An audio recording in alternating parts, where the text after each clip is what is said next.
아침에 보면 출근하는 젊은 직장인을 보게 됩니다. 가끔 저희 젊은 시절이 회상되기도 하고요. 그때는 묵묵하게 제 일을 했었어요. 주어진 것은 이미 많았고요. 또 수시로 새롭게 주어지는 일들을 처리하느라 늘 바쁘게 살았어요. 사실 그때는 전혀 주도적이지는 못했어요. 수동적인 편이었죠. 물론 제 직책 자체가 그럴 수밖에 없다고 스스로 믿었습니다. 바쁠 때는 수동적이기 쉽고 전화받기 바빴고 답변하기 바빴고 의도를 파악하기 바빴죠. 그렇게 정해진 스케줄과 트랙에 맞춰 나갔습니다. 사실 지금 와서 생각해보면 그렇게 바빴던 이유는 제가 자초한 일이라고 생각이 들어요. 내가 주도적이지 못한 것에 대해서 말이죠. 꼭 직책이 높다고 주도자가 되는 것은 아니었어요. 직책이 높고 낮고 상하 수평 관계든 뭐든 상관없죠. 그보다 먼저 계획하는 자가, 먼저 생각하는 자가 사실 주도자가 되더군요.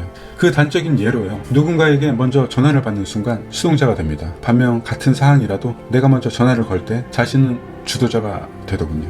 이렇게 단순한 것도 그렇습니다. 왜냐하면 전화를 거는 사람은 이미 그 통화 내용에 대해서 미리 생각을 하게 되어 있어요. 그 통화의 목적과 내용들, 내가 주어야 할 의미와 뉘앙스까지도 말이죠. 또한 상대의 반응에 대해서 자신의 포지션까지도 알고 있죠. 중요한 통화라면 당연히 미리 생각하게 되어 있습니다. 그런데 반대로 갑자기 울리는 벨을 듣고 전화를 받는 사람은 그때부터 반응하고 준비를 시작합니다. 떠오르는 생각을 그 시점에 정제해 나가면서 응답을 하게 되죠. 때로는 응급사항처럼요. 무척 중요한 것도 즉각적으로 반응하고 대처하게 됩니다. 물론 모든 통화가 그런 것은 아니겠지만 거래처, 협력업체, 상사와 하급자, 동료들과의 약속과 미팅을 잡는 그런 사소한 일정 조율까지도 미세한 협상과 협의가 존재하게 되죠. 그때도 주도자가 되어야 한다는 생각입니다. 그래야 자신은 침범받을 확률이 작아집니다. 직장에서 일도 그렇고요. 사업도 모두 마찬가지더군요. 모든 것에서 먼저 생각하는 사람, 먼저 계획하는 사람, 그리고 먼저 염두에 두고 있는 사람이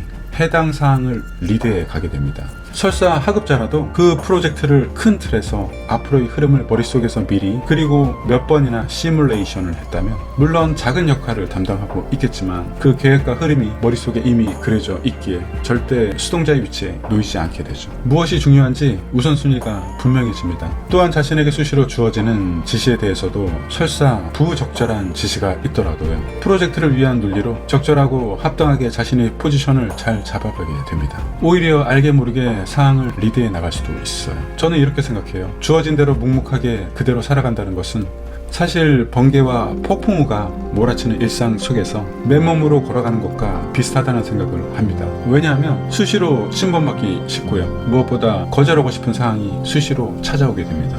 그래서 되도록 주도자가 되어야 합니다. 매듭짓지 않은 것이 있다면 전화를 기다리지 말고요. 전화를 먼저 걸어야 하고요. 약속 시간도 자신의 달력에 약속을 계속 끼워 넣지 말고요. 먼저 체크를 하고 상대에게 전화를 걸어서 부드럽게 의향을 물어보길 권합니다. 모든 일에 있어서도요. 자신의 역할을 벗어나서 전체를 먼저 조망하고서요. 몇 번이고 시뮬레이션을 하다 보면 자신의 역할과 기여도를 확장할 수 있어요. 삶도 그렇습니다. 인생의 5년간의 로드맵도 구비하시길 권합니다. 그래야 삶도 주도하게 됩니다. 뒷좌석에 앉거나 내비를 사용한다고 인생은 편하지 않더라고요. 삶의 경로는 앞좌석에 앉아야 하고요. 또한 운전대를 스스로 잡아야 합니다. 내비에 의존할 필요도 없어요. 이렇게 중요한 것들부터 그리고 사소한 것들까지도 모이게 되면요. 그렇게 바쁘게 살지 않아도 상당한 무게를 가지고 의도된 방향으로 자신의 삶을 이끌어갈 수 있습니다. 저는 진심으로 그렇게 생각합니다. 당신의 자유로운 삶을 응원드리고요. 영상에 공감하셨다면 구독과 좋아요 부탁드립니다. 끝까지 봐주셔서 감사합니다.